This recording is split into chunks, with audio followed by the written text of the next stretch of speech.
जाकिर नाइक ने एक बार फिर से भारत के मुसलमानों को भड़काने का काम कर दिया है और वक्फ संशोधन बिल पर जाकिर नाइक ने कहा कि भारत में 21 करोड़ से ज्यादा जो मुसलमान हैं, यदि 50 लाख लोग भी साथ में आ जाएं, फिर इसे रोका जा सकता है।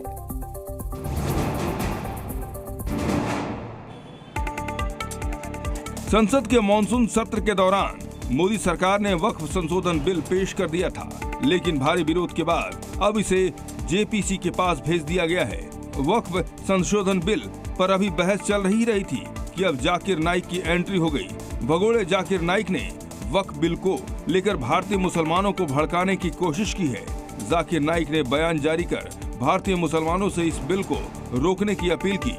जाकिर नाइक ने कहा कि मुसलमानों को वक्फ संपत्तियों को बचाना चाहिए और इस विधेयक को खारिज कर देना चाहिए। जाकिर नाइक ने मुसलमानों को उकसाने के लिए कहा कि मौजूदा सरकार पिछले 10 साल जितनी ताकतवर नहीं है, विपक्ष भी इस बार मजबूत है, लिहाजा मुसलमानों को अपने हक की लड़ाई लड़नी चाहिए और इस बिल को खारिज कराना चाहिए। जाकिर नाइक ने कहा कि भारत में 21 करोड़ से ज्यादा मुसलमान हैं, यदि 50 लाख लोग भी साथ आएं, फिर इस बिल को रोका जा सकता है। नाइक ने मोदी सरकार को एंटी मुस्लिम सरकार बताते हुए कहा कि ये सरकार मुसलमानों की संपत्ति हड़पना चाहती है। नाइक ने कहा कि वक्फ की संपत्ति पर सिर्फ मुसलमानों का हक है, गैर मुसलमानों को इसका इस्तेमाल की इजाजत नहीं है। तो वहीं कोलकाता रेप मामले में ममता बनर्जी का एक नया वीडियो आया सामने। नए विवाद का कारण बन रहा है वीडियो। अपने ताजा बयान से ममता ने पूरे मामले को ही अब राज्य बनाम बाहरी बनाने की कोशिश कर दी है।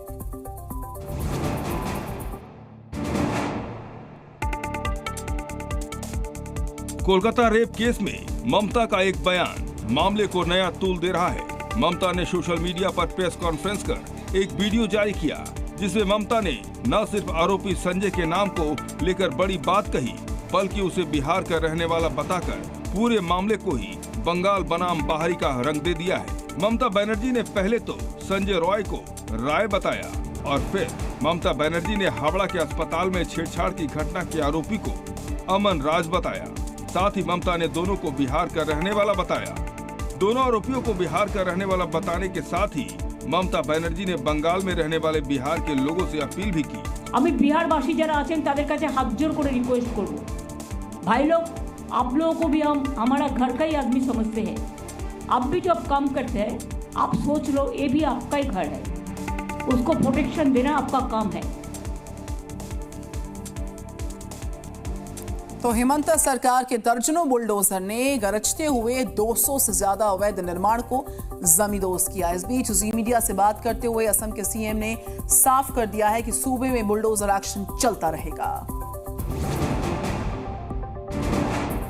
बीजेपी के फायर ब्रांड नेता और असम के मुख्यमंत्री हेमंत बिस्वा शर्मा की लाइन बिल्कुल साफ है।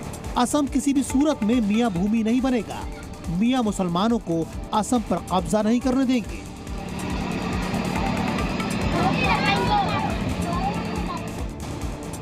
हेमंत बिस्वा शर्मा का बयान सिर्फ शब्दों में नहीं बल्कि एक्शन में भी दिख रहा है।